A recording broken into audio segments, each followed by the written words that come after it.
Good evening.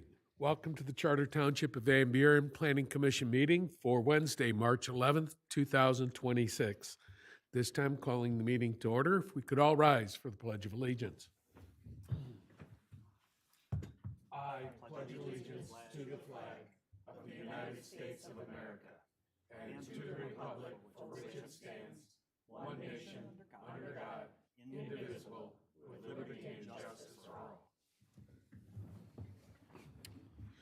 And with that, could we have a roll call, please? Bernie Grant, Here. Peter Creel, Medina Atchison is excused, Jackson Paul, Jeff Jar, Brian Cullen. Here. Okay, we are all set. We have an agenda before us. Do we have any action concerning the agenda? Through the chair, I make a motion, we approve the agenda as presented. Support. Motion and support to approve the agenda as presented. All in favor signify by aye. Aye. Any opposed? We also have before us the minutes of two meetings. The first meeting of February 11th, 2026. Do we have any action concerning this item? Through the chair, I move to approve the minutes of the regular meeting of February 11th, 2026. Support. Motion and support for approval of the minutes from February 11th, 2026. Any discussion? Seeing none, all in favor signify by aye. Aye. Any opposed? Motion carries, approved. We also have the minutes of the regular meeting of February 25th, 2026. Any action concerning this item? Through the chair, I move to approve the minutes of the regular meeting of February 25th, 2026. Motion and support to approve the minutes of the regular meeting of February 25th, 2026. Any discussion? Seeing none, all in favor signify by aye. Aye. Any opposed? Seeing none, we have correspondence and announcements. First up, City of Belleville and Sumter Township both have planning commission meetings tomorrow evening. If you're interested, please feel free to attend. Then also any other correspondence? Director Akers? Mr. Chairman, we have no further correspondence. Thank you. Okay, thank you. Then at this time, anybody from the public that would like to make a comment about any item or anything other than what is listed on the agenda? Is there anybody from the audience that would like to speak on something other than what's on the agenda? Please come forward, introduce yourself. Hi, everyone. My name is Sam Casano.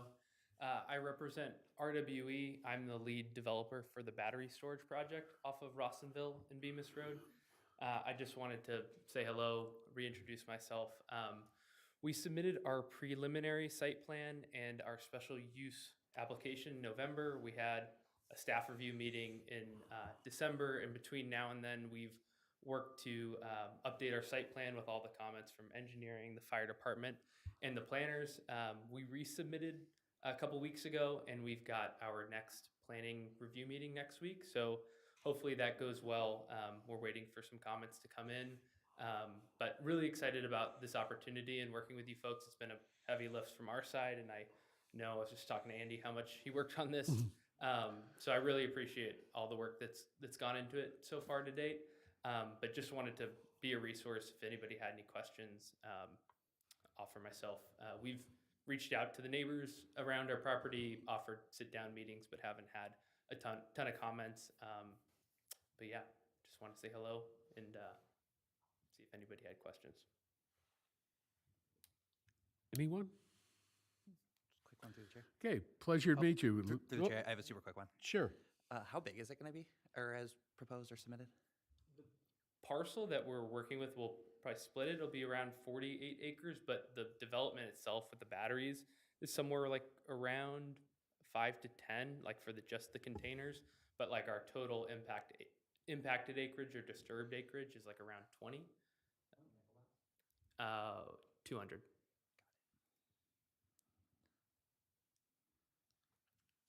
Anyone else? One clarifying Sure. question. I think state law, anything over 50, is that where it automatically goes to the MPSC, or can you explain how that works? No, I mean, we're obligated to work with you folks first. I mean, in the event, like what we worked on over the summer with the ordinance, it was what we would consider like a workable ordinance. We're working with the township. And yeah, no concerns with that. We would only go to the state if there wasn't a path locally, but there is. Okay, thank you. Any others? Looking forward to see it, Mr. Chairman. Absolutely. Thank you all. Thank you. Anyone else? Comment? Hello, my name is Peter Pompa. I live in the Haggerty subdivision, 41470 Coolidge. My wife and I have owned the home for about 5 years, and we stand to be affected by the Project Cannoli data center that's supposed to be built right across the street. And so, as a taxpayer and homeowner, I have a couple of questions about it, but I just would like to start off by just asking how an area that's zoned for light industry, how could that be justified for a facility that uses 3.5 million gallons of water a day? And I'd also am curious to know if the data center, as proposed, is that 1 gigawatt capacity, or is that 1 gigawatt per hour in terms of output? Those are two very different things, and the information on the website isn't very clear. That's one question.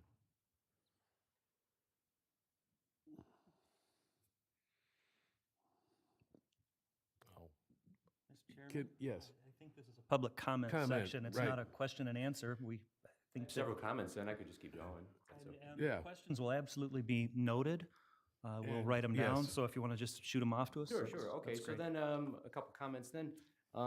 How was the site across the street picked when there's at least 5 to 10 other, according to the zoning map, there's 5 to 10 other places in the city that could be appropriate for it, so I was wondering how that specific parcel was picked.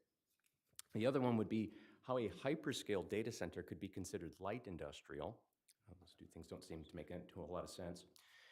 In terms of the types of sound generation, I noticed there were studies on the site about decibels, but I didn't see anything about hertz. And so I'm concerned more about infrasound, anything that is under the ability for humans to hear it, but they could still feel it. So there might be issues with nausea, headaches, things like that. Those can be felt at other data centers for miles away from those data centers. So someone that lives 500 feet or so, kind of a problem. I also noticed, according to the website on the page, the 12th of January, there was no actual use of the term property values in that document. So the website said it was going to answer questions about property values, but nothing about property values was actually addressed. Maybe tax rates, but nothing about property values, so I would definitely need more clarification on that. I asked the difference between a 1 gigawatt capacity versus a 1 gigawatt per hour output, two very different things. I'm also curious about this non-disclosure agreement and what Anchor Designs LLC was. I've never heard of that thing. I looked it up, can't find any information about it. So I don't know what that has to do with the NDA, but that name is on the NDA that was made public, so I'm curious about that. And the last thing I would like to know is what guarantees does the township, can they make a guarantee about homeowners about their property values? That might be enough comments.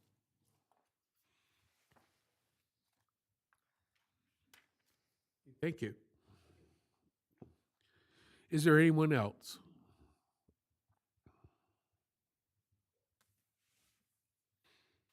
Okay, seeing none. Moving ahead.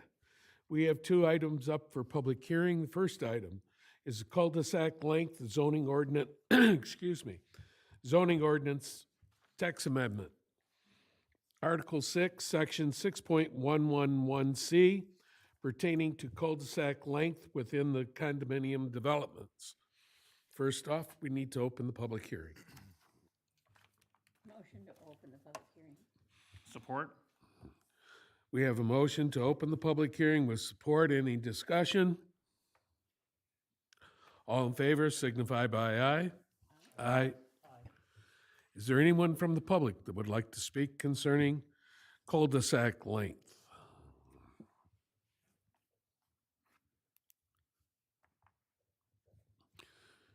Anyone?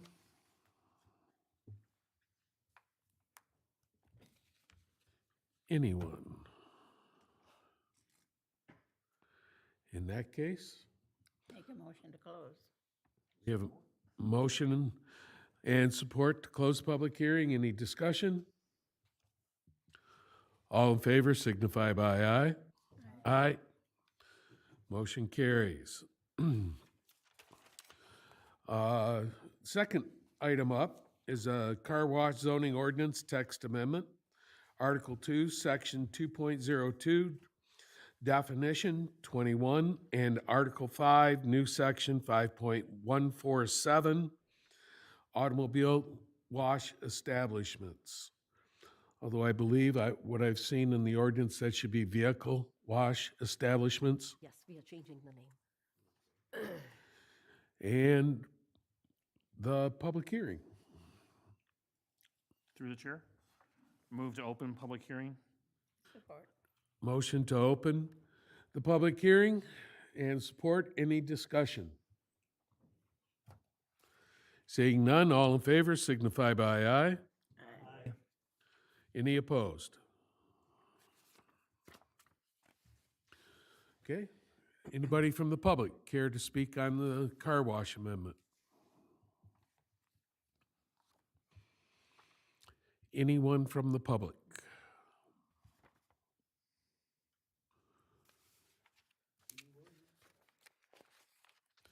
Seeing none, entertain a motion to close. Through the chair. Move to close public hearing. Support.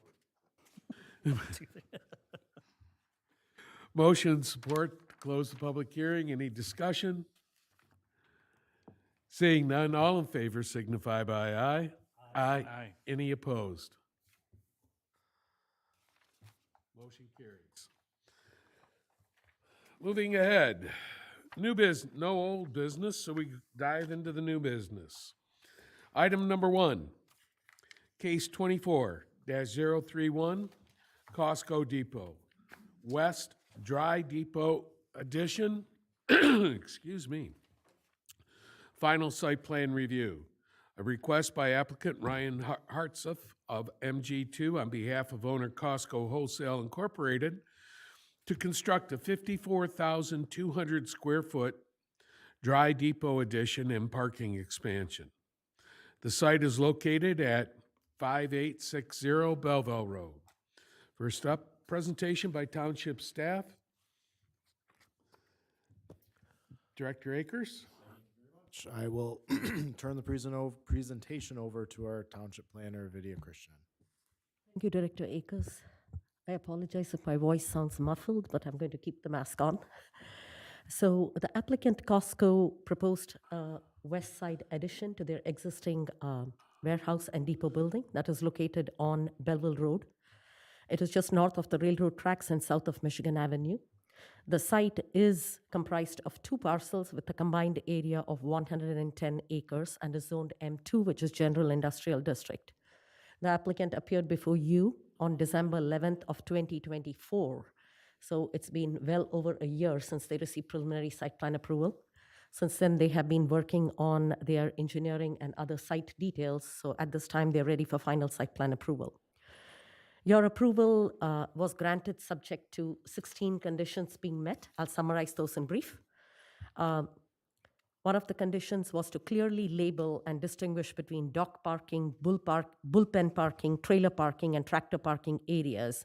Now, all of these parking areas are shown, but the labels are not, there is a legend over there. The legend and the actual labels on the site are not fully aligned. It's a minor correction which can easily be made on the plans itself. Previously, there were references to future trailer parking. That has since been deleted because no future parking is being approved at this time.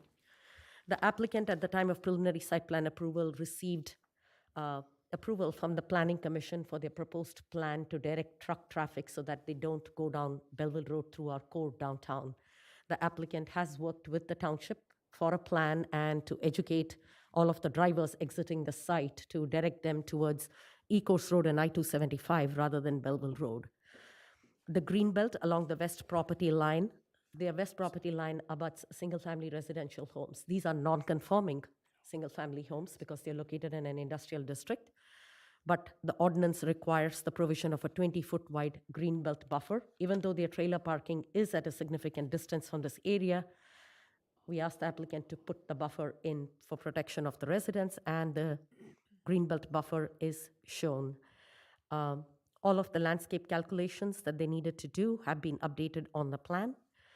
An additional landscape buffer was also required along the north property line. Instead of open space landscaping, the Planning Commission wanted the buffers along the property lines increased, which the applicant has done.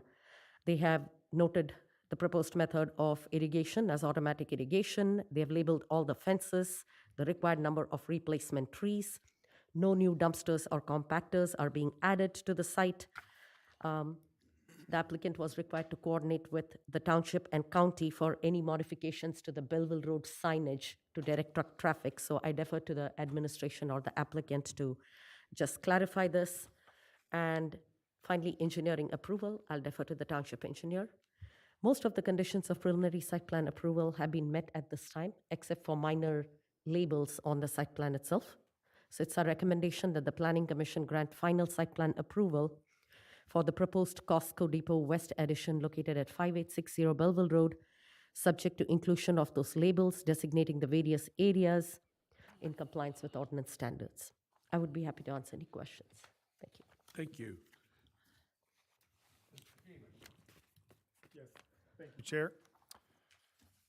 As mentioned, after preliminary site plan approval last year, the applicant has completed 2 engineering reviews with township staff and Fishbeck.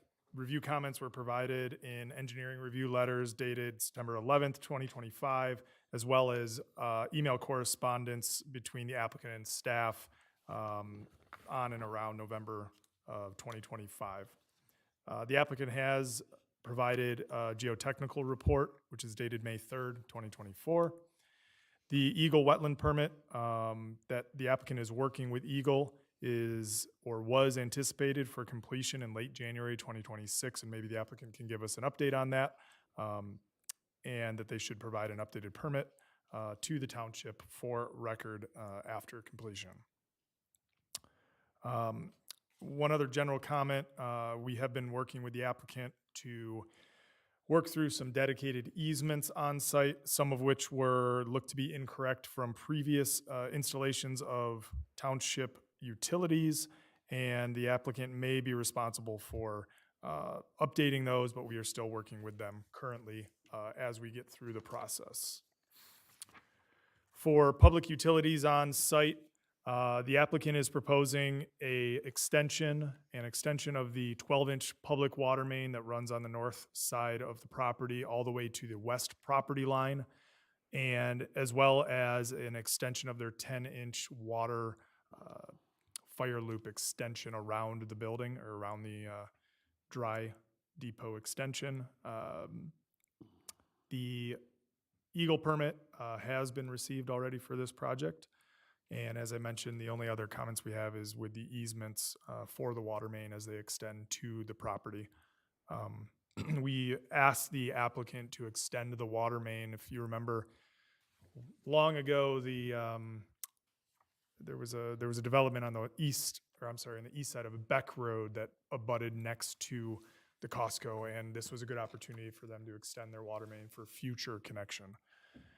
There are no sanitary sewer improvements for the extension of the building, and so no comments there. For stormwater management, this was the biggest hiccup, I think, in the development of the plans, and the applicant has been going back and forth with Wayne County quite a bit on how and what they need to do to extend or expand their stormwater management on site, including their ponds. They've gone through multiple iterations with the county, and I'll just read what our comment is because it's the most straightforward. That the applicant is proposing to expand the existing detention pond system to detain and treat runoff for the entire development, including the existing development, the proposed expansion, and a future expansion area. Fishbeck and the applicant have had several conversations, including meetings held in September 2025, discussing the stormwater management system with the county and township requirements involved. At this time, we believe that the proposed system is acceptable. Essentially, what they're doing is just adding another bay onto their existing system. That will turn into a 4-bay, and then the remaining stormwater management pond system will increase their capacity. The county has approved this expansion, and we offered no other comments on that. Paving and grading is pretty straightforward, no comments there. And there was no traffic study done other than the traffic truck routing study that they presented at the last, during their preliminary, that they're gonna educate their truck drivers a little bit more about where they can and cannot go. Other than that, Fishbeck at this time would recommend the Planning Commission grant the Costco West expansion. Site plans dated January 22nd, 2026. Final site plan approval based on our engineering review, and subject to the minor comments listed in our letter dated March 3rd, 2026. Be happy to answer any questions anybody has. Thank you.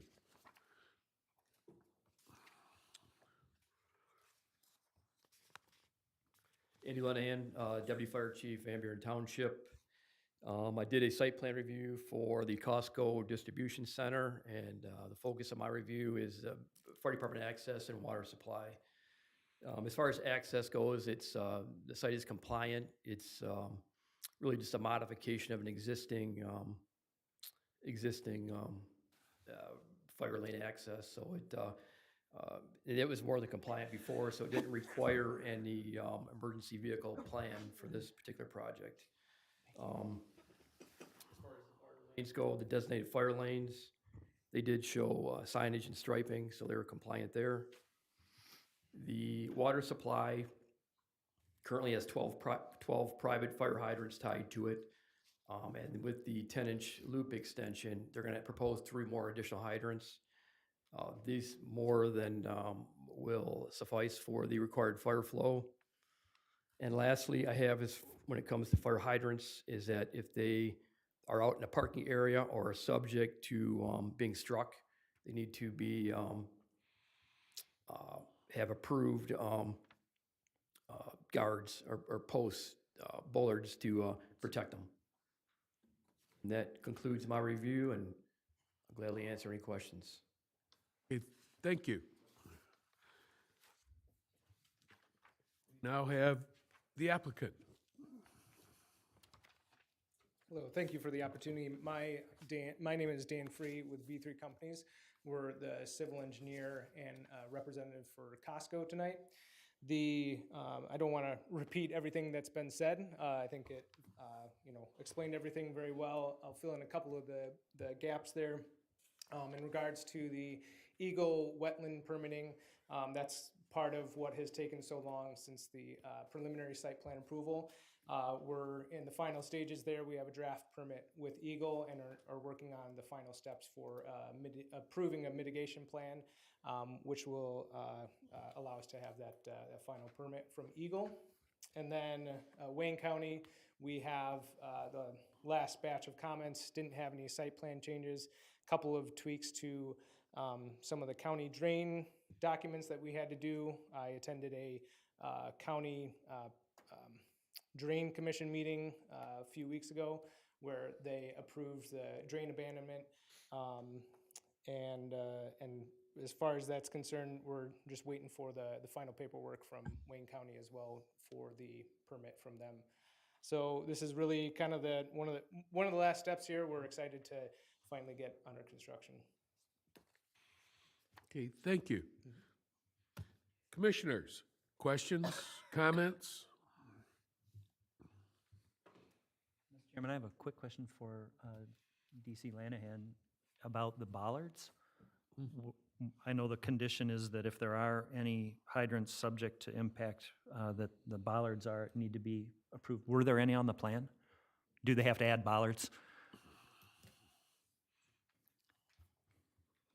Two of the hydrants did appear to be like in a parking area. And I'm not sure if the plans actually reference that or not, but if they are there, that's something we'd field verify, but, yeah, they would definitely need to obviously provide some kind of, impact protection for those hydrants. My intent, Mr. Chairman, is to make sure that it's on the plans that, are reviewed, as constructed.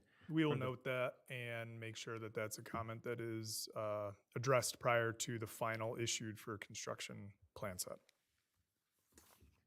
Thank you, Mr. Chairman.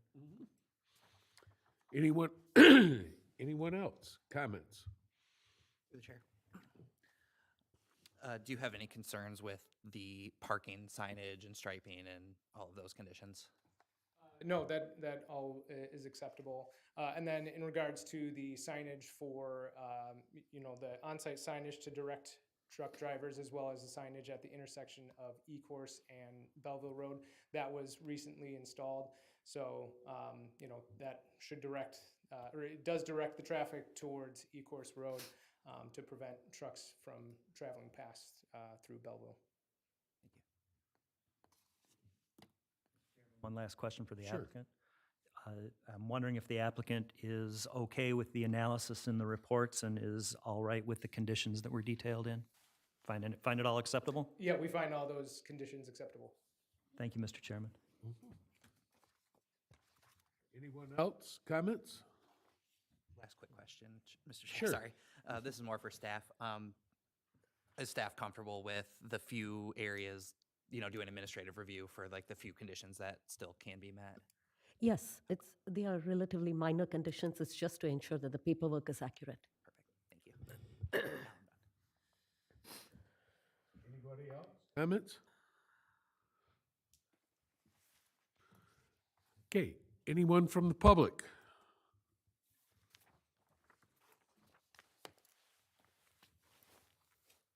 Seeing none, commissioners, what's your desire on this item? Mr. Chairman, I would, Commissioner Jarr. at this time, be willing to move to grant the applicant, Ryan Hartstuff of MG2, on behalf of owner Costco Wholesale Incorporated, the final site plan approval to construct a 54,200 square foot dry depot addition and parking expansion located at 5860 Belleville Road, based on the analysis and subject to the conditions detailed in the McKenna letter dated March 1st, 2026, Fishbeck letter dated March 3rd, 2026, Van Buren Township Fire letter dated March 2nd, 2026, with no additional notes or conditions. Support.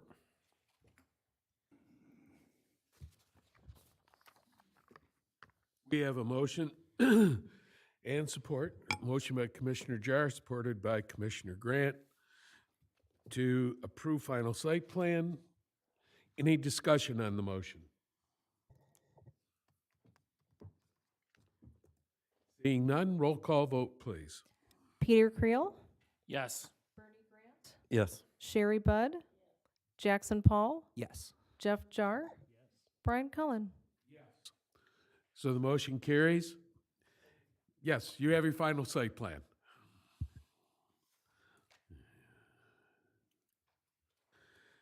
Moving ahead, item number 2, cul-de-sac length ordinance text amendment, second presentation. Article 6, Section 6.111C pertaining to cul-de-sac length within the site condominium developments. First up, presentation by township staff. Thank you very much, Mr. Chairman. Before you is a zoning ordinance text amendment. We had a public hearing on it earlier this evening. This text amendment was made at the request of the Planning Commission to adjust the maximum permissible length of cul-de-sacs from the current site condominium standard of 1,200 feet down to 1,200 feet in length, to 600 feet in length. This would make the site condominium standards consistent with the subdivision standards that the township has in its general ordinances. We've discussed this and reviewed it a handful of times. At this point, I'd be happy to answer any additional questions, and if there are none, I would request that there be a motion to recommend this ordinance amendment to the Township Board of Trustees. Okay, thank you. Commissioners, comment? Through the chair. I Commissioner think Creel? it's pretty straightforward. No questions from this side. Isn't it long? Yes. Anyone else? Sounds good to me. It is, yeah, for sure. Okay. Yeah, I think it's a good move. I don't see any reason why they should be 1,200 feet to begin with. So with that, do we have anyone from the public with a comment? Seeing that, commissioners, what's your desire on this item?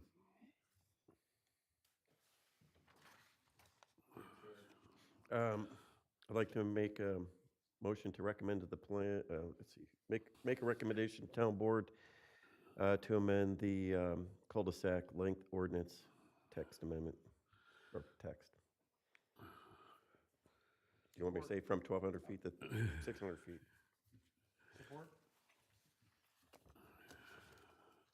Okay, we have a motion by Commissioner Grant, supported by Commissioner Creel, to send to the Township Board the cul-de-sac length ordinance text amendment as presented. Any discussion on the motion? Does the motion need to specifically say as presented this evening? Could add that. Commissioner? This evening. We can recommend to the Township Board that they adopt a change, but I think the one we want them to adopt is the one that we've reviewed. Okay. So the one presented this evening. If that's acceptable, then I am absolutely in favor of that motion. Okay. Anybody else comments? Roll call vote, please. Yes. Yes? Grant? Sherry Budd? Yes. Jeff Jar? Brian Cullen? Yes. Onward to the board. Item number 3. Is the car wash zoning ordinance text amendment, second presentation. And I believe, do we want to refer to that now as a vehicle? That is the proposed amendment. Right now, it is Okay. called automobile. I think based upon the last discussion, we decided to change it to vehicle. Title is Article 2, Section 2.02, Definition 21, and Article 5, New Section 5.147, Vehicle Wash Vehicle wash. Establishments. Presentation by the township staff. Thank you very much. I will turn the presentation over to Vidya Krishnan. Thank you, Ron. This ordinance was before the township. It was designed in response to a moratorium the township board put on. We just started having too many car washes too close to each other, and these do have impacts, not just environmentally, the traffic that it generates, so on and so forth. So we designed this ordinance. It's one of the first of its kind. Actually, there aren't too many communities that have these kind of separation regulations.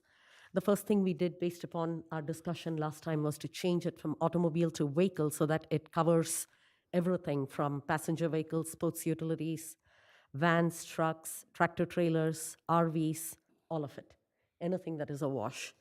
And then there is a specific section. The key parts of this section are the fact that car washes will now be required to have a designated drying lane, and that lane has to accommodate at least 4 vehicles, each vehicle with a length of 20 feet. So you're talking about 80 feet plus 50 feet. You need to have an additional 50 feet before you reach the access drive. This will ensure that when the water drains off the vehicles after they are washed, they don't freeze right at the access drive or drip onto the main road itself.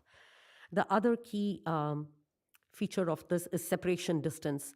You cannot have car washes closer than half a mile of each other. And the concern was what happens in the Belleville Road Overlay District. So our Belleville Road Overlay District, by its innate structure, the way the uses are set forth, does not allow for any car washes north of Tyler Road. So even if there are commercial parcels, you're not going to get any over there. So the map that is attached over here, is there a map over here? I hope it's there. Oh, the map was there last time.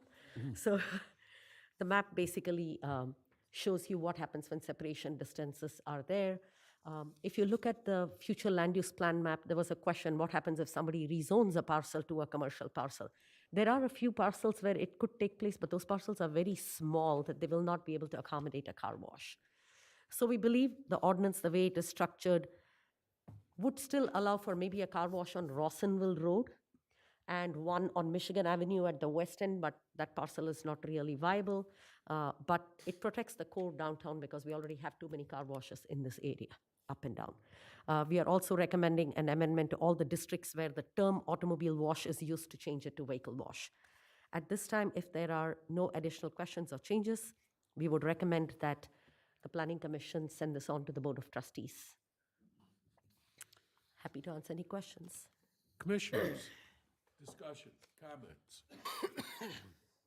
Mr. Chairman, I'm very happy with the text as presented. I think it does a good job of protecting our community and the appearance of it while also not enforcing an exclusionary zoning on people who want to provide what is actually a very useful business when it's properly zoned. I'm in favor of recommending to the board. I would agree with. Correct. Through the chair, I don't know if it needs to be on record or not, but on section H, there was a misspell of vehicle, so she's going to correct it. Okay.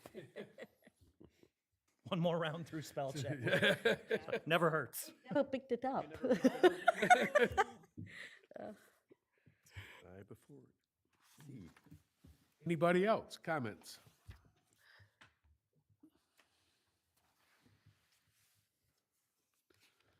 Well, I do like this new amendment, and again, I think it is going to, for the most part, somewhat limit that type of business, although we don't want to stop that business from that a person from having that opportunity, but it is going to limit the amount of those that we see on Belleville Road. And Lord knows, we have enough cuts along that road. So, without any further, is there any other discussion? Public comment? Seeing no public, then commissioners, what's your druthers on this item? Through the chair, Commissioner Creel.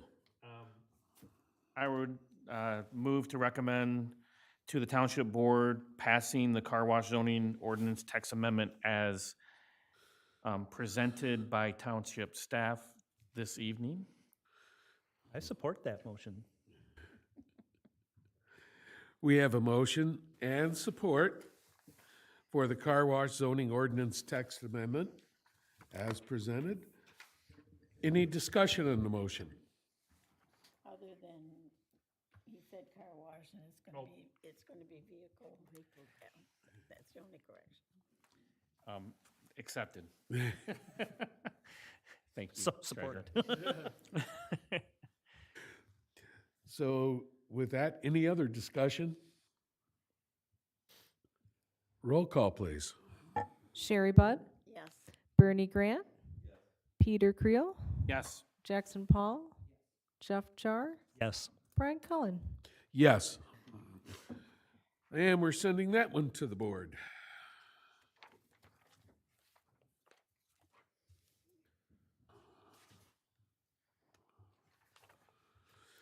Item number 4, temporary land use firework tent zoning ordinance, discussion number 1. Discuss proposed temporary land use for fireworks tent ordinance amendment. Presentation from the staff. Thank you. I will turn it over to Specialist Williams to go over that memo. Thank you. A few months ago, the Planning Commission discussed the matter of I apologize, I skipped a portion of it. Almost all of the applications are from applicants and vendors who have applied for this use year after year at the exact same locations with the same site design elements. Even though the applications are the same, the zoning ordinance authorizes only Planning Commission to grant the approval for the use. A few months ago, the Planning Commission discussed this matter and directed staff to propose an amendment to the process. Therefore, we recommend incorporating the following language into section 7.120A to permit the Township Planning Director and Building Official to administratively review temporary firework stands that have previously received approval and are not proposing any major site amendments. 13, fireworks stands which have previously received temporary land use approval from the Planning Commission so long as no changes to location, access, circulation, emergency response paths, lighting, and signage are proposed. Fireworks stands that have documented complaints received within the year prior to the proposed operational start date will require appearance before and approval from the Planning Commission. Further, while tent is defined within the ordinance, we recommend including a definition of a fireworks stand in Article 2, the definition to read 229-2 fireworks stand, a structure of a temporary nature used in the sale or display for sale of novelties, low-impact fireworks, and consumer fireworks as classified by the Michigan Fireworks Safety Act. This matter is before the Planning Commission for discussion and schedule of a public hearing. The proposed text will be presented in an adaptable format at such time. Thank you for your consideration, and I can answer any questions. Thank you. Commissioners, discussion. Through the chair, I have a question. Would it make sense adding storage of fireworks to this? Usually because there's containers that are required, they come with cut sheets, and I don't know if there's fire ratings required for those.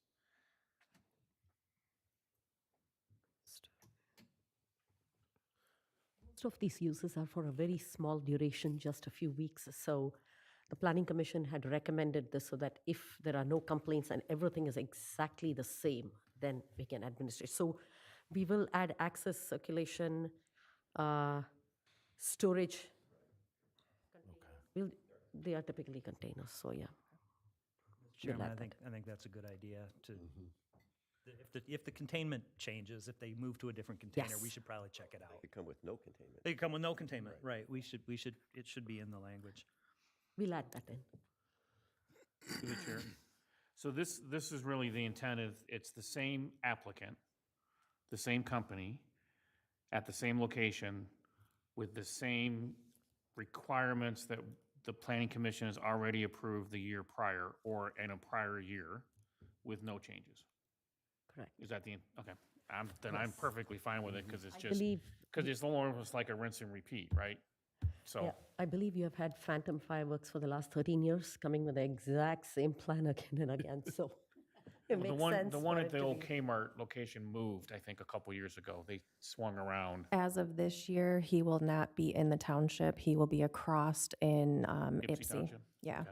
at that location. But he has already started his application for the other location on Belleville Road. So the other, if I may, the other change in language that you just brought up is that we may want to include some language that says, if you've fireworks stands which have previously received temporary land use approval from the Planning Commission within the last 12 months. Well, or I think you within the just say last with no 24, gap right? in, with no However- gap in. however you wanna years, wordsmith it, or I don't know but how to wordsmith I it either, don't, yeah. I don't want someone coming back with yeah. a 15-year-old site plan and saying, hey, we get administrative approval because it was approved back in 2026, and it's, Which I don't think staff 2041. would do that at all, so. But It's the you letter, wanna it's protect the it, letter yeah. of the law that I agree. counts, right? Consecutive seasons or something. No Put a gap. time limit in. Like that. And the only other comment I have on it is that the fireworks stands that have documented complaints received within the year prior to the proposed is an awkward phrasing. That says that if the fireworks stand itself have a documented complaint, like, are they supposed to self-report their documented complaints? It should probably say something more along the lines of fireworks stands for which the township building department, ordinance enforcement department, whatever, has received and relayed complaints to the fireworks stand. You know, it's not enough just to, I want to make sure that the complaint must be received through an official channel, building department or ordinance enforcement. We'll fix it. That it's just not about the price of fireworks. And it's not just about the price of fireworks, because that's a common complaint, I assume. And, yeah, we want to make sure, an ordinance complaint, yeah, some ordinance violation. And that's what the complaint has to be apropos to, not the price of the fireworks themselves, which is a good point. Cannot be fixed. Yeah, maybe it can be, but it's not in our ordinance text to fix it that way. But yeah, I think that would be, you know, any kind of ordinance violation is the one that we're really looking for. And if someone does file a complaint, you know, I don't know that it's just enough to have a complaint.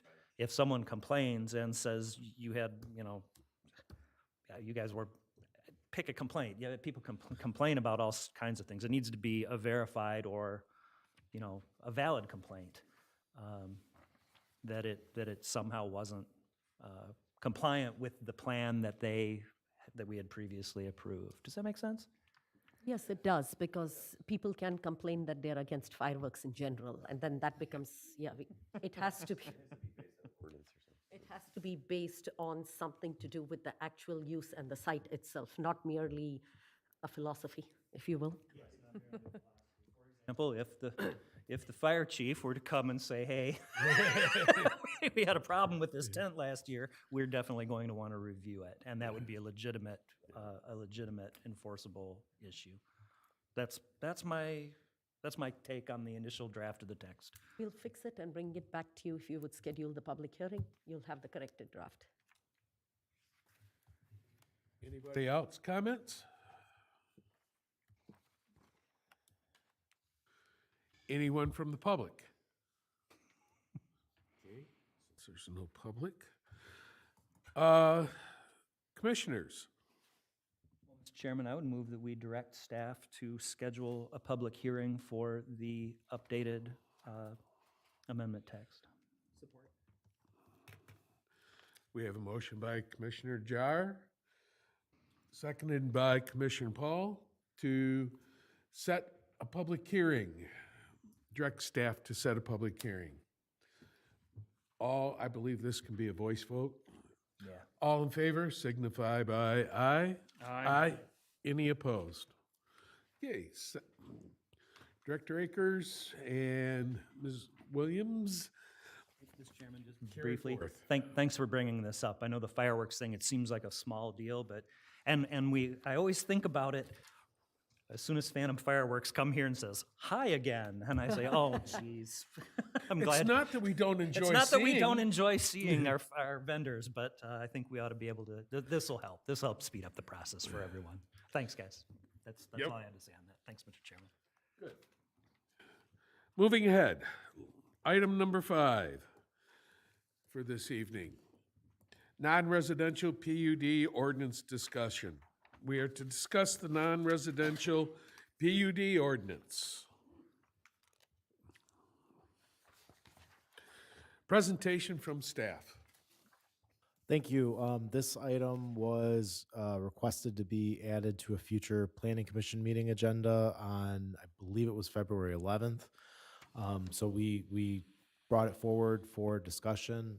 We did include in the packet the copy of the non-residential PUD ordinance amendment that went before the board and was adopted, and then also a summary memo from our township planner, Vidya Krishnan.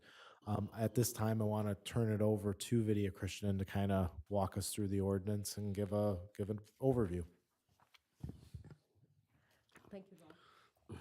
Thank you, Commissioners. I believe there was some concern about what exactly this PUD for industrial and commercial parcels is. There seems to be an ambiguity in exactly what this ordinance means and why we adopted it. I would like to clarify it, and hopefully the people who did not understand what this ordinance is are watching. So first and foremost, the township already has a provision called PRD in our zoning ordinance. That's called planned residential development. That is strictly for residential uses, single family and multiple family attached, those kind of things. We have several PRDs in our township. That would be Country Walk, all of those are PRDs.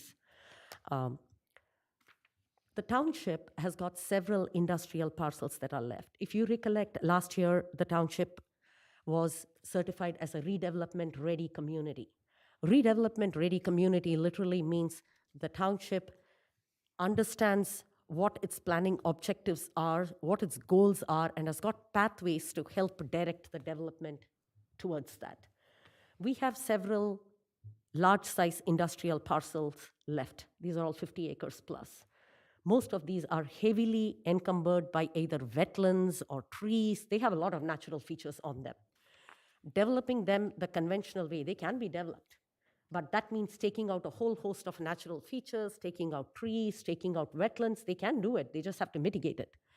In the interest of trying to preserve all those, we proposed a PUD as a development tool. A PUD is a very common development tool in many, many zoning ordinances. If you pick up almost every larger community zoning ordinance anywhere in the Metro Detroit area, you will find one or the other form of PUD, a planned unit development.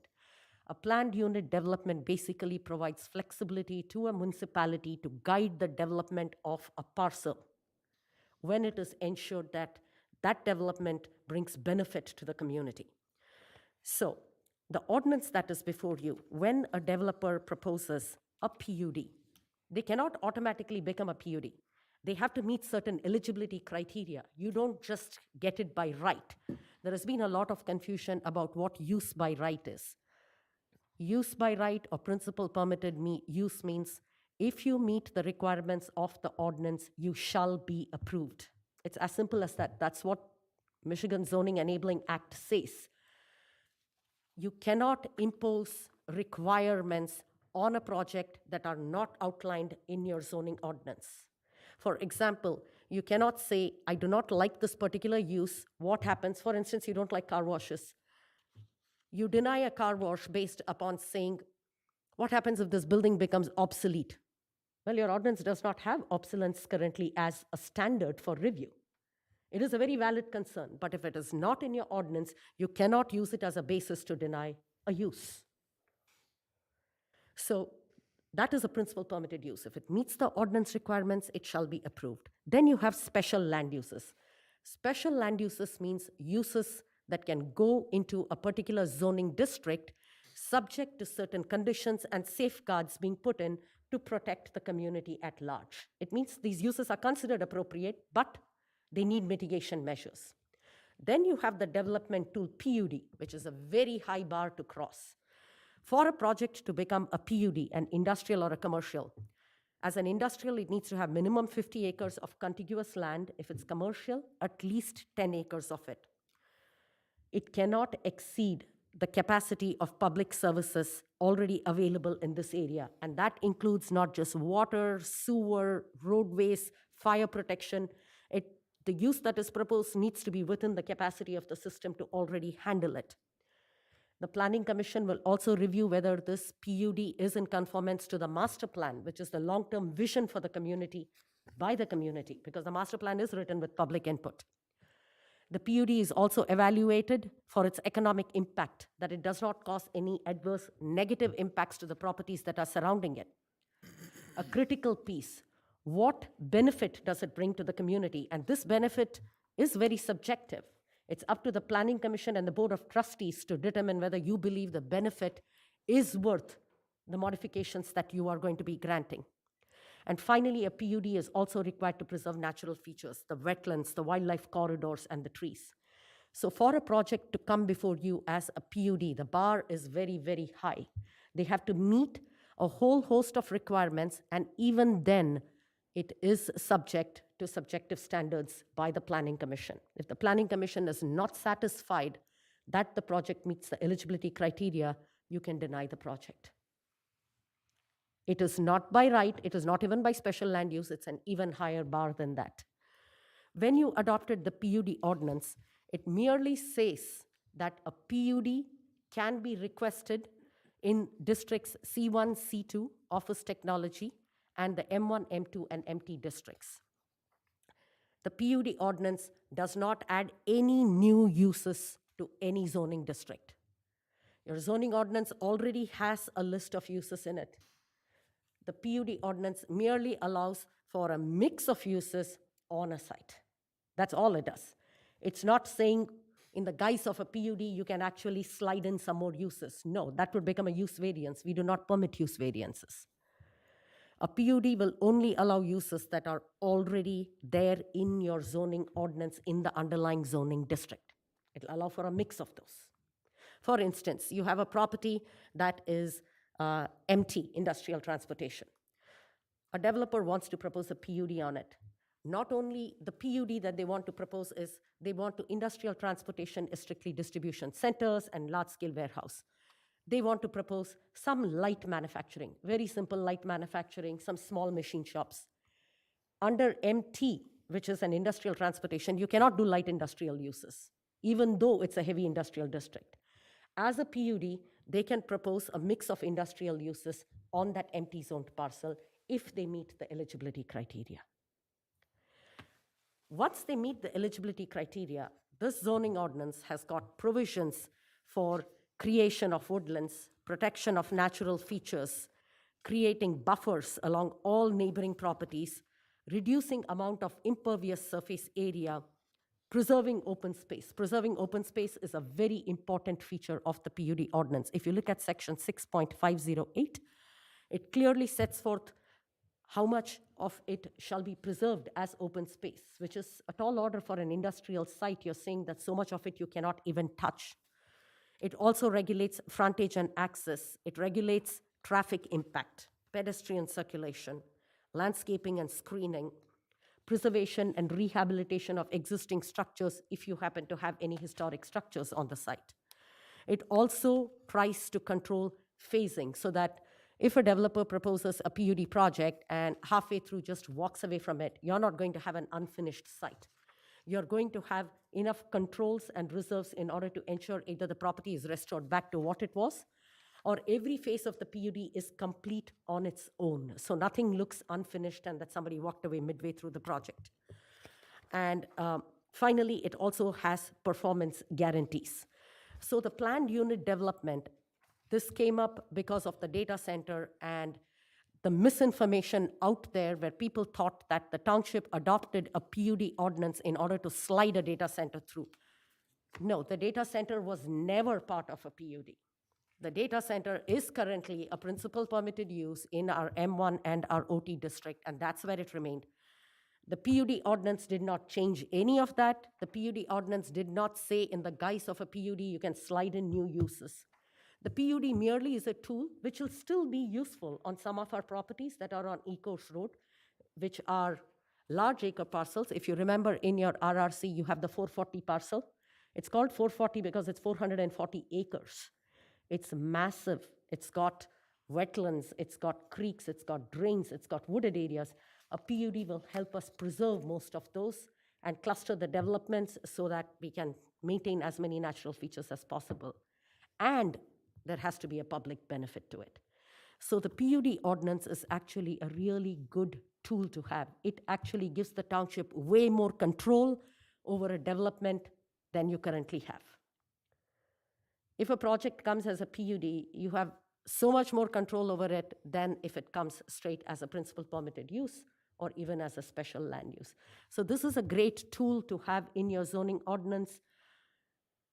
The timing that it coincided with made it appear like this ordinance was rushed through to facilitate a developer. That was not it. This was always intended once the township got the RRC certification. Getting an RRC certification is a really big deal. Most municipalities don't get it. It is a matter of pride that Van Buren Township got it. This is our step towards showing that the township is forward-thinking in its planning and zoning motives. So that is what the PUD ordinance is. If you have any questions, I'm happy to clarify it some more. Thank you. Commissioners, comments, questions, discussion? Chair, quick question. Yes. And so first, just want to say thank you so much for the presentation. I know it, obviously wasn't something that you could snap your fingers. You had to put a lot of work into it, so do appreciate that. And, for accommodating for the community. Couple quick questions. I know we're at the end of the agenda, so I won't hold it super late.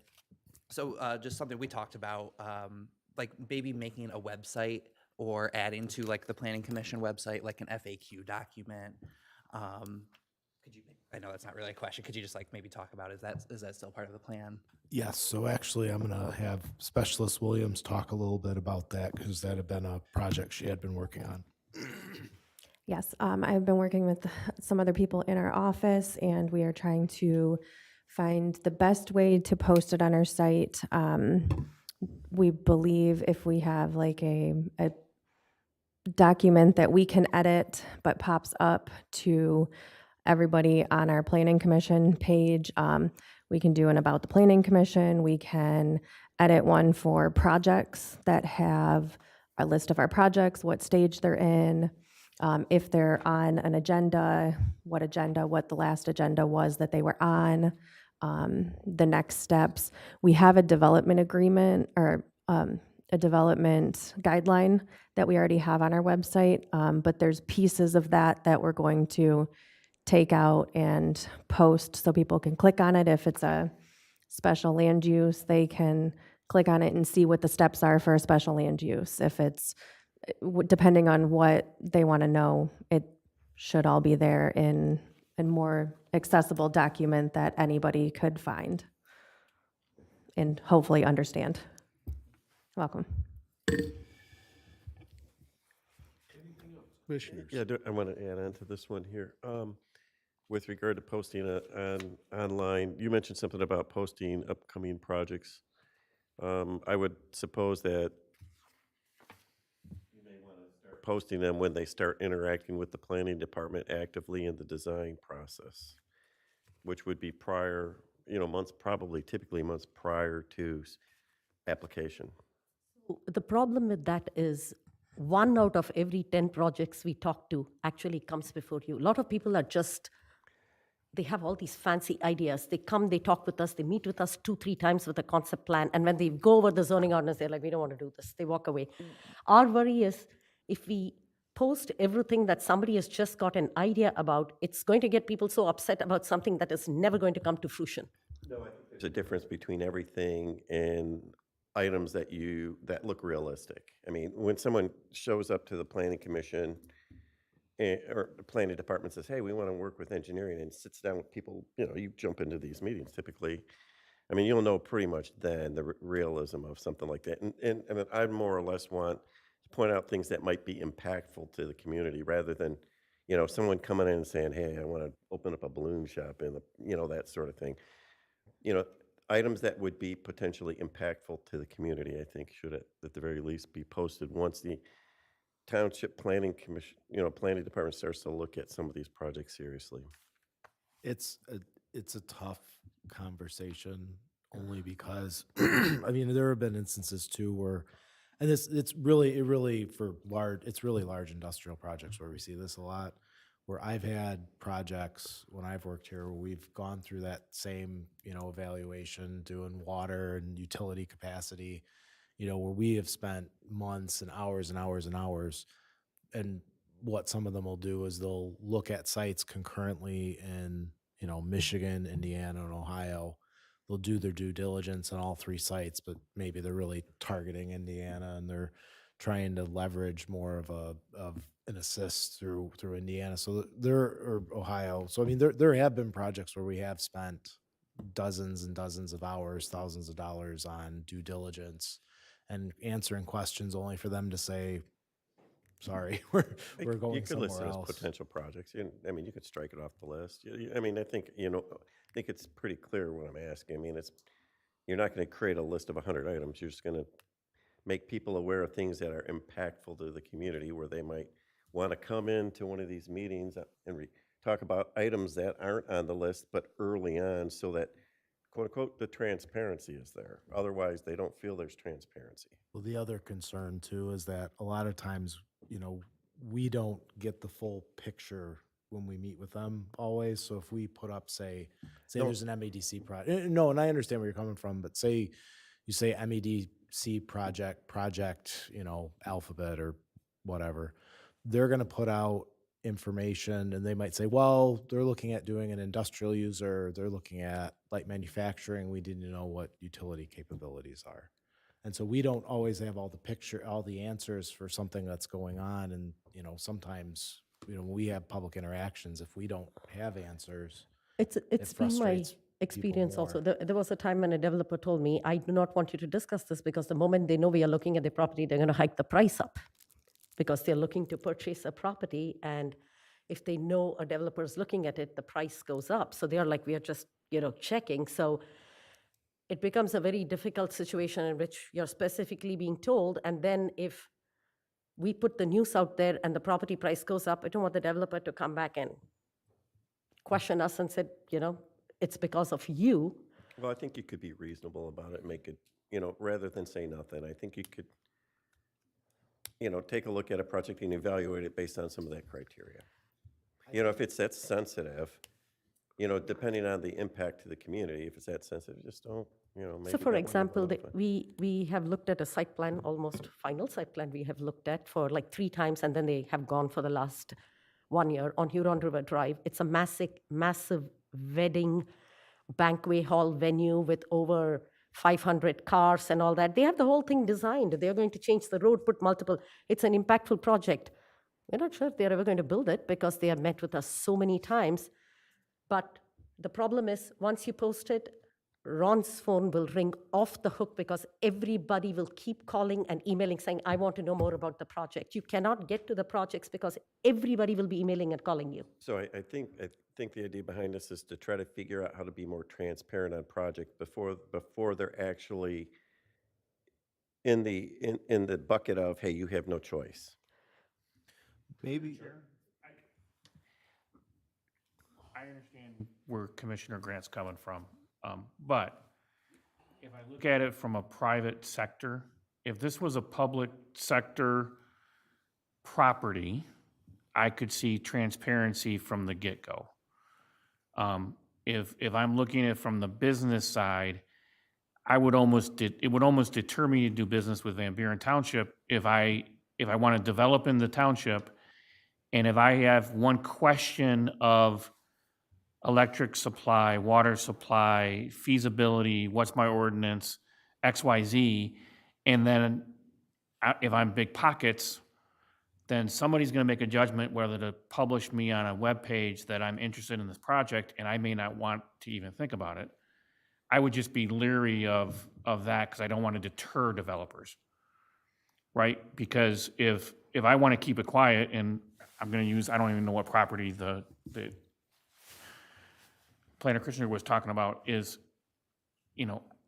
maybe they don't want the public to know because it's their property and they don't want them to know yet. And I don't think that's our call to make, my opinion. Now, once they come, we have a preliminary, we have a final, then it, has to get permitted. I mean, there's a whole bunch of times where the public can voice. That's the problem right there, is that once it's made application, it's pretty much, there's very little voice that can be had on the public side. Of course, you can speak all day long. We can sit here and listen for 3 minutes for everybody that comes here, but a lot of times that's a little bit too late. If it's something that's in the ordinance and permitted by use, Right. or by right, or whatever the term is, then I don't care if it's a building that does X, Y, Z, as long as it's permitted. Well, And if they're going to fail, they're going to fail. If they're going to succeed, they're going to succeed. I want them to be opportunity. So I'll take for an example the fact that there's now a moratorium on industrial, right? There's a moratorium on that, is that correct? Yes. So why is there?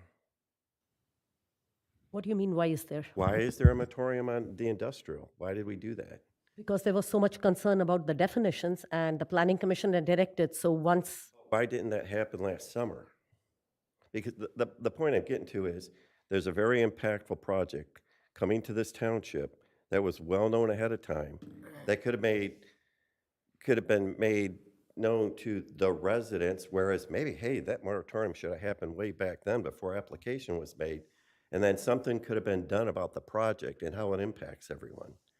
And, then transparency could have been out there. I think the problem we'd have with that is that if it's zoned as it is, M1, okay, you stop the industrial on it, then what comes in there? Well, that's a whole, well, maybe it wouldn't have been a data center, a hyperscale data center could have been something different. I'm not saying that.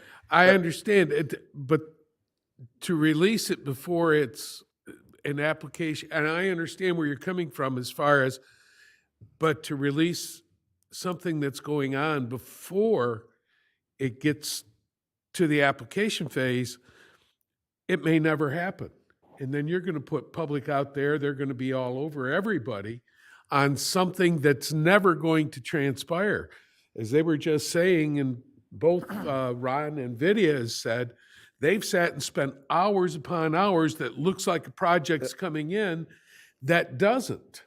Now, and I can say everything that's impactful to the community But what, early on. but what becomes impactful to the community? True. But is that the only thing that we look at? That was known last summer, no doubt. Well before it was, and everybody understands the uproar in our state, in multiple states, about the impact of these things on the people that live in these communities, specifically when one lands in the middle of a residential area. Now, that should have been a huge red flag way early on in this process, whereas now, after the fact, there's a moratorium on these, in industrial areas, when there should have been one identified early on. I'm not saying you have to pick every project, but just things that impact the residents of the township. But doesn't every project that comes in impact the residents in some manner? Impactful So- versus impact. But how do you differentiate between the two? What it does, I'm going to speak specifically. I understand what, as far as where the data center is located and what it's about, but how do you differentiate between the two? Between what two? Between what's impactful and what is One just that an takes- impact? One that takes 400 acres versus 10 acres. Yeah, I mean, we do have a But- lot of other land in the area. Who says another one might not show up? So now we're gonna say you can't come because we're gonna redefine industrial. I don't know. I'm just saying, it would be nice to, so let's say that when there's something well along that may be impactful to the community, that maybe they should know more before they have only a voice to say something that just kind of fades in the background. Well, wasn't, before Panattoni brought in the data center, wasn't there a trucking facility that they were looking at Yes. for that property? Yes. That, to me, would have been very impactful to the community, and they brought it right to the community at that time. So I can tell you what our normal processes is, and then some of it may require a little additional homework, because I don't know about any. Uh, Oh, Chairman? yeah. I'm sorry, Ron. Could I interject? Because I'm taking this all in. I'm trying to process what everyone's saying, but I had a couple of questions that are going to help me categorize what I'm hearing. And if it's okay, can I just Yes, ask real quick? absolutely. It's a question for staff on process. I know that staff answers questions from potential developers and what you said was sometimes spend a lot of time on it without the project ever coming to fruition. Sure. Do you ever talk to do you ever talk to a developer before they've filed an application for a project? Oh, yeah. And that's part of a business development function that the township has? Why is that you talk to them before they've applied? I'm not accusing, I'm asking. So people come in all the time, not just businesses, but sometimes there's, residents too, come in all the Yeah, time, ask I questions have. about our zoning code. A lot of times, like, especially when you're dealing with larger projects, their initial contacts, they're working with the MEDC, they're working with the Detroit Regional Partnership, some of these other outside entities who will then facilitate meetings with us to try to say, okay, well, what sites, what are zoned properly, what are utility constraints? A lot of times, the way some of these larger projects comes through is they will come through with the MEDC. And so what they'll do is they'll give them their parameters. They'll say, we're looking for a building about this size, or we're looking for greenfield development. Here are utility constraints. Here are the other things. And then, some of the economic development entities have information on available sites. They'll submit them. If the companies are interested, they'll facilitate meetings. So if I can just, yeah, so that's basically what you're doing is serving as an information conduit for developers without necessarily knowing what their intent is at that time. You Yes. might be able to infer because you do this for a living. You might be able to think you know what that is on their mind, but really you're serving as an information conduit for them without them formally having said what their project is. Is that, that's a fair take? And then when we get to the point of reviewing site plans, when you do initial site plan review or initial, let's look at your project in a more formal sense, that's done after an application, right? Correct. That's correct. Okay. And are the applications public information? If a developer was to file an application to do a project, is that public information at that point? Yeah. At that point, it is public, and you could talk about it because it's already been filed for the public. What do you I call have- an application? It is a site plan application, and it goes for the first step, which is staff review. It's the application that we used to get in our packets up until same people one. started stealing information from it, right? So that's, what about pre-planning before application? Usually there's meetings for those. We don't have pre-planning. We don't have that system. When developers just reach out because the innate function of planning and zoning in any municipality, because I do planning for 5 municipalities, people call all the time asking about projects, what is the zone, what are the setbacks, what kind of uses can we put in. So, they basically use us as an information resource. They put it together. On occasion, they show us their concept plan, and many people walk away after the concept plan. We know that they are serious when they fill in that application and come to Brittany. That's the first step. We don't have a formal pre-application Well, there's meeting. not a formal one. My last follow-up question, then you can go back and discuss, but my last question was, first, it's a two-parter. First, do we still have the website that shows the active projects? We had that. I know Director Power had put that up. I don't know if it's still maintained. It's not. It's no longer maintained. Okay, my question was going to be when did the information hit that? Is that at application time or is it sometime later? But since we don't have it, that's not, maybe that's why we're having the discussion about having a website again. Yes. I got it. I think I understand what we're talking about. So to summarize then, there is a development process that involves a point in the process where an application does become public information. At that point is when you really start engaging with it. Previously, I think that point is also when the entry got made on the old website saying, here's a project, we're going to put our updates on the project. If we're going to do a website again as a replacement for that, maybe that would be a good model to look at again. I know I liked it and used to use it. And just for clarification, once they submit for staff, they don't get before the planning commission. So Oh, yeah, no. the township can they go through multiple iterations to revise that. So maybe the staff, as soon as they submit for staff, the application can be on the website. It takes a long time to come before the PC after that. Yeah, so normally, and how we handle public engagement for a number of projects is we do identify during that public engagement step if they are going to be, something that may be of a broader concern or may be impactful or something that maybe there's a lot of interest and people want to answer questions in. And so what our current practice is that's when we typically schedule the open house. We focus the open houses to the individuals who live around the property.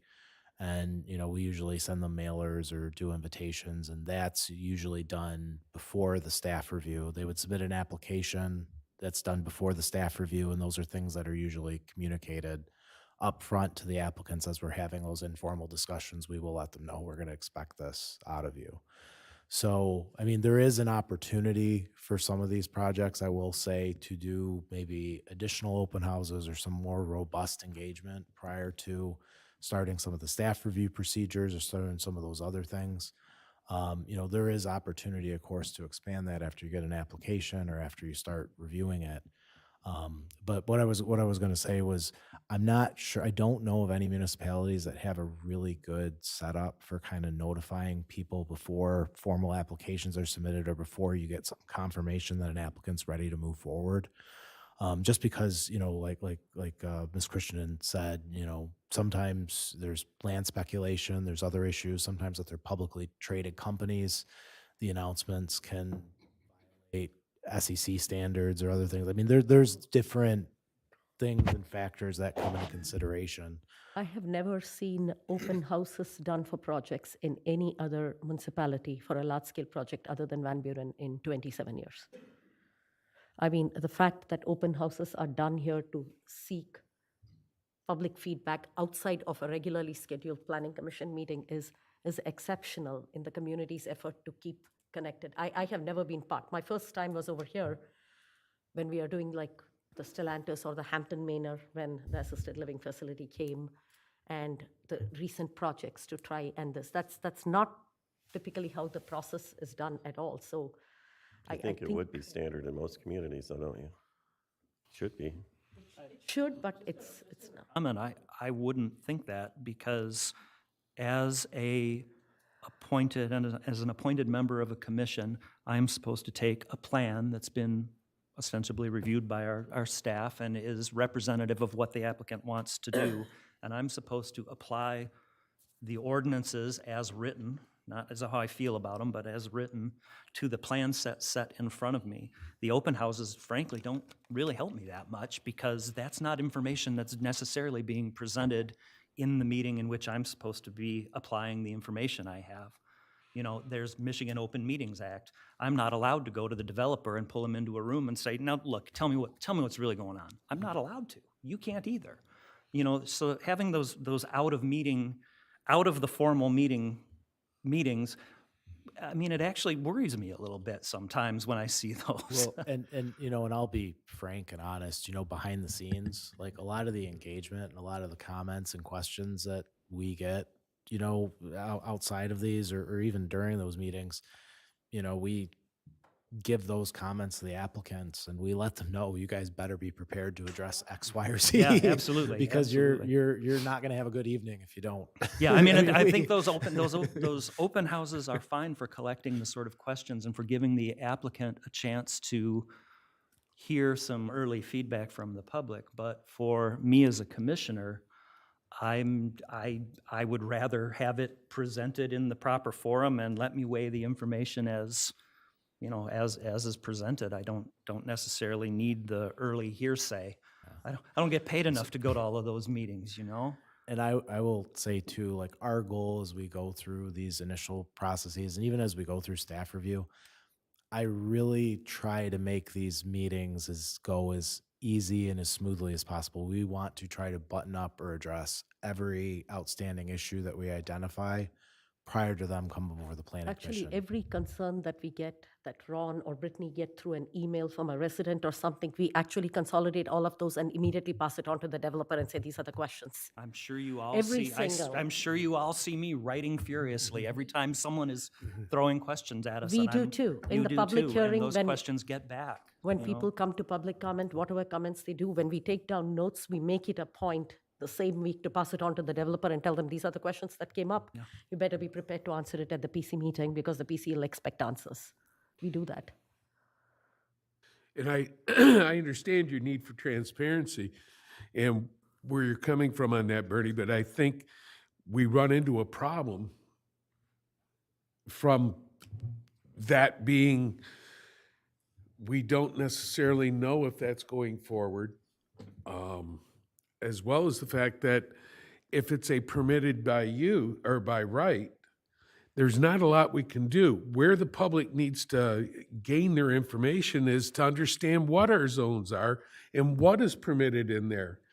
And they don't make that effort until something hits them in the face. I mean, we put out there when we're going to do a master plan review, that is notified, 2-3 months at least in advance, isn't it? Usually, Ron? Yeah, it's 42 days for an amendment. It's 63 if you're going to update a master plan. But I mean, when we have to review every 5 years, isn't the public notified of our review time? Oh, no, they are not. Oh. No, we don't notify of a 5-year review period. I mean, we can post it on an agenda. If the planning commission decides to make a change to the master plan, then we go through our engagement, our public notification process, but we don't have to issue a formal notice every time we do a 5-year But so look far, at. every single master plan amendment we have done, from the Sumter Road corridor plan to everything, we have always had a public engagement session, a design session, a Those charrette. charrette things. Charrette things. Yeah. We have had that pretty much for every single master plan amendment. We have engaged the public. Absolutely. It's never been just the commission making the decision.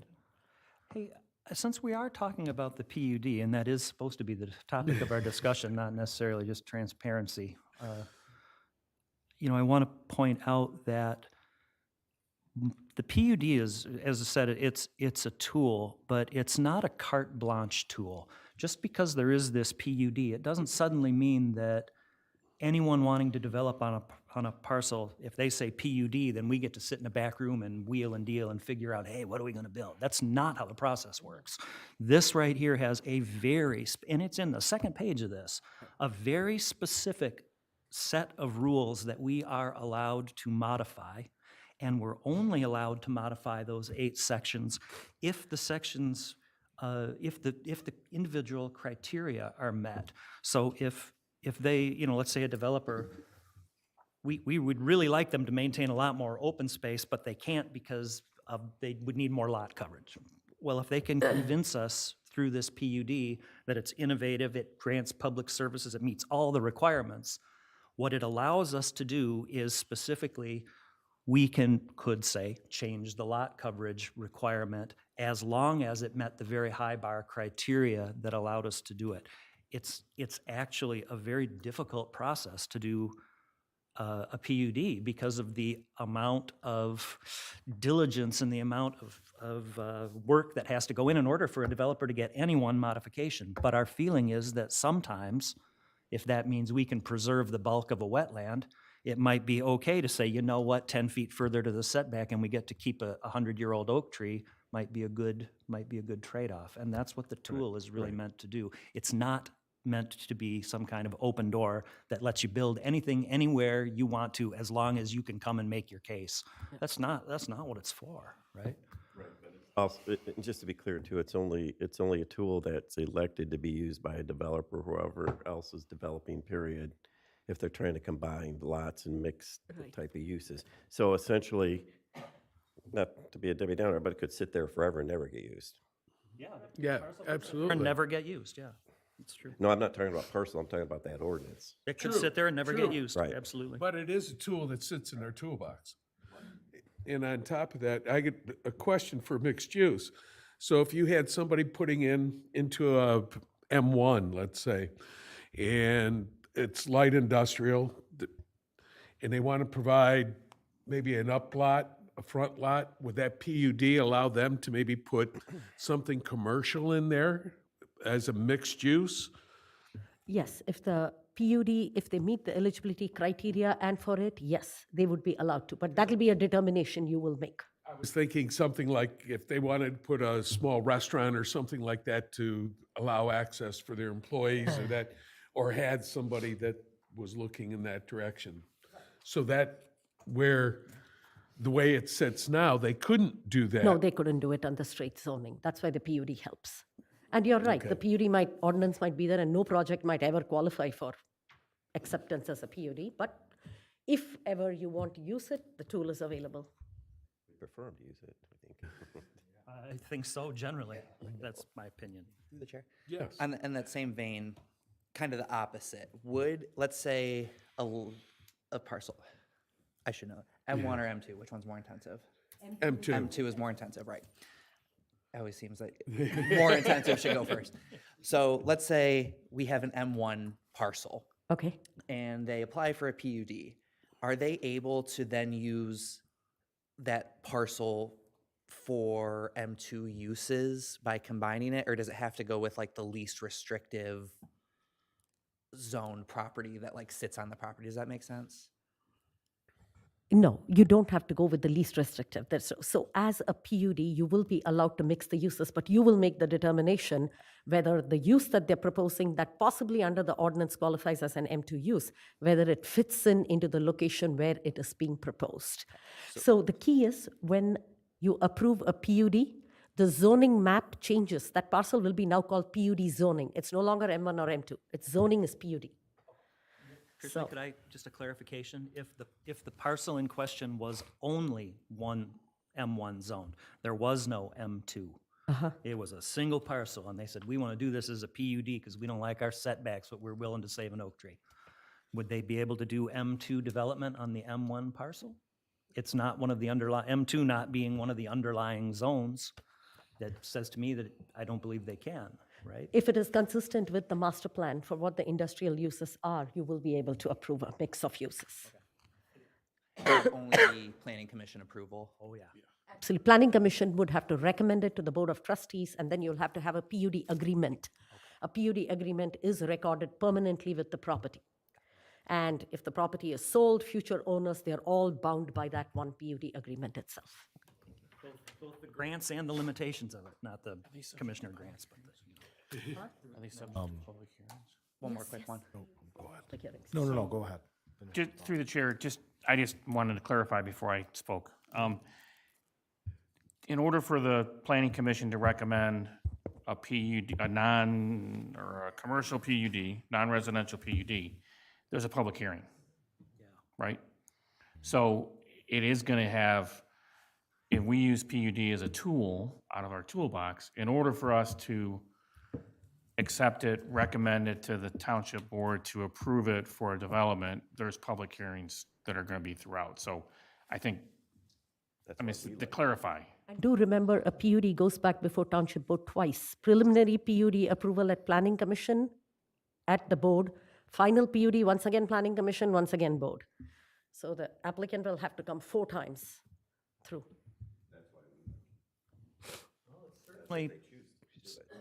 it's if they choose to continue to come back. But it is a tool that grants a lot of transparency, and it has a lot of checks and balances, because it grants the township board and us to recommend an awful lot of leeway over making modifications to the written ordinance. And that's how it should be. We shouldn't be able to change the written law of the ordinance. If the setback says 50 feet, the setback should be respected. Well, unless it's a PUD and there's some extremely good, well-reviewed, in the light of day reasons why maybe 40 feet would be okay, right? And that's what the PUD tool is for. I'm sorry. One last question, I promise, then I'm done. So can you just clarify if, like, we approve a mixed use, or maybe that's multiple use parcel, will that have any effect on adjacent parcels? For example, let's say an adjacent parcel is residential or something, like, is there a circumstance, and I know that opens a can of worms, where we approve something and then an adjacent landowner has their uses then restricted based off of what is on the PUD? Or is that something where we could, at PUD approval, say that would affect the adjacent landowner, therefore we can't move forward or something?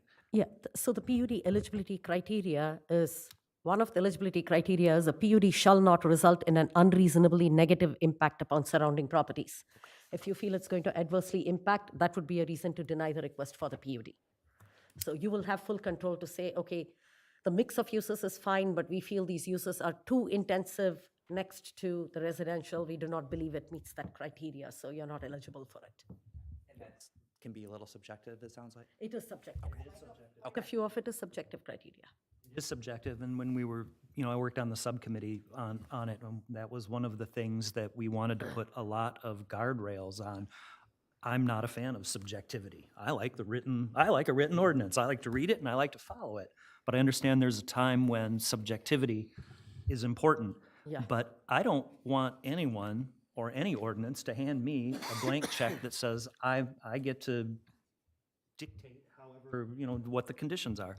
This PUD, it's got a lot of areas where a developer can get something, but it's got an awful lot where it's a give, and the cases under which that happened are very constrained. I feel very constrained. It constrained enough that I was comfortable enough to recommend it to the township board. I hear what you're saying. I would just say, with the office technology, with the data center, maybe a little bit of subjectivity in some of our ordinances could be beneficial. That's what the current moratorium is for, to revisit all of those. Yeah. Okay, any other comments, questions concerning PUD? Anyone from the public? Okay. We now have general discussion and updates. Anything? So I do have a handful of things. After our conversation we just had, I do think it would be a good idea for us to take a look. We do have a public participation plan, which is part of that Redevelopment Ready Communities program, that I think may not be a bad idea to consider and take a look at, and maybe we should take a look at some of our public engagement strategies to see if we could either expand them or do a different job or try to reach some areas in the community that maybe we're not reaching. So I think if the Planning Commission's okay with that, I think that's probably a discussion worth having. The next meeting is March 25th. We'll have a couple zoning text amendments on it for consideration. There was a large laundry list of text amendments that we're starting to kind of whittle our way down on. So there will be at least one other on the 25th. I just wanted to let the Planning Commission know the township received a grant to install handicap accessible sidewalk ramps in Haggerty Sub.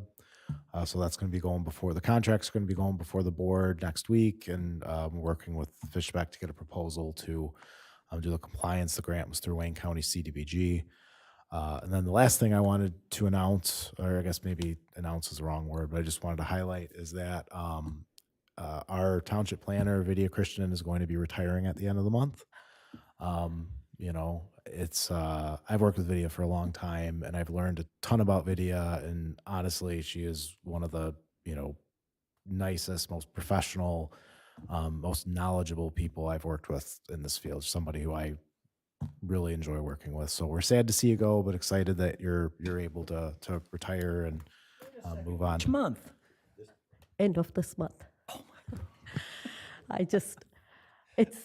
I've been contemplating this for a long time.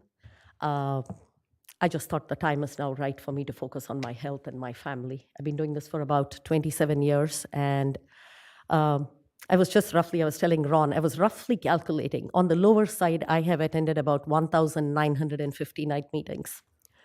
That's a lot of night meetings, a lot of time. Want to do 41? I have... Make it an even 2,000?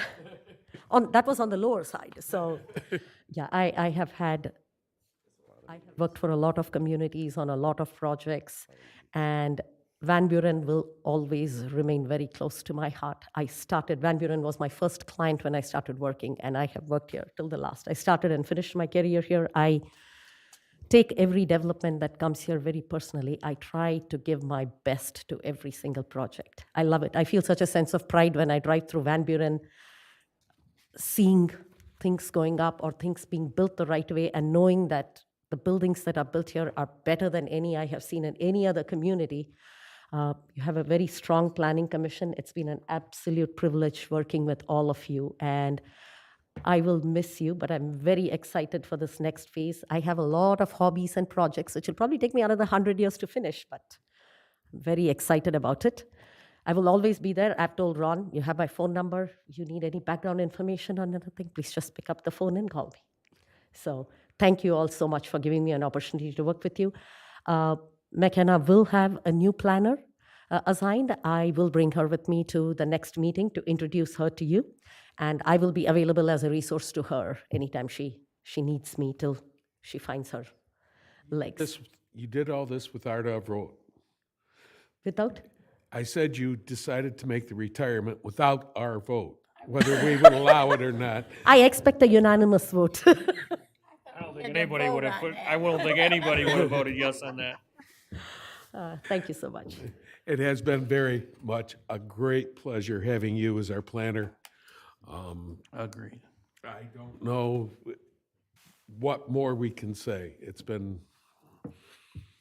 a very, very educational experience and pleasurable. And for For me, if they're in the office, it's been nice for her to have in and just come in and chat about just chatting. And I will miss that. Miss you too, Sherry. To say goodbye. Yes. So I will stop by for lunch. I told her not to forget where we live. I won't.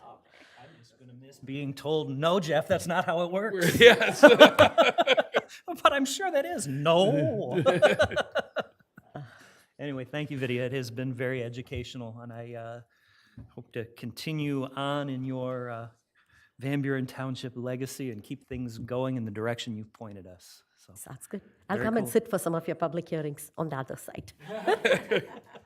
super. Look forward to your comments. I'll stay within 3 minutes. Yes. All right. No, we would, I think I could allow a little extension for you. Anybody else? Comments? Announcements?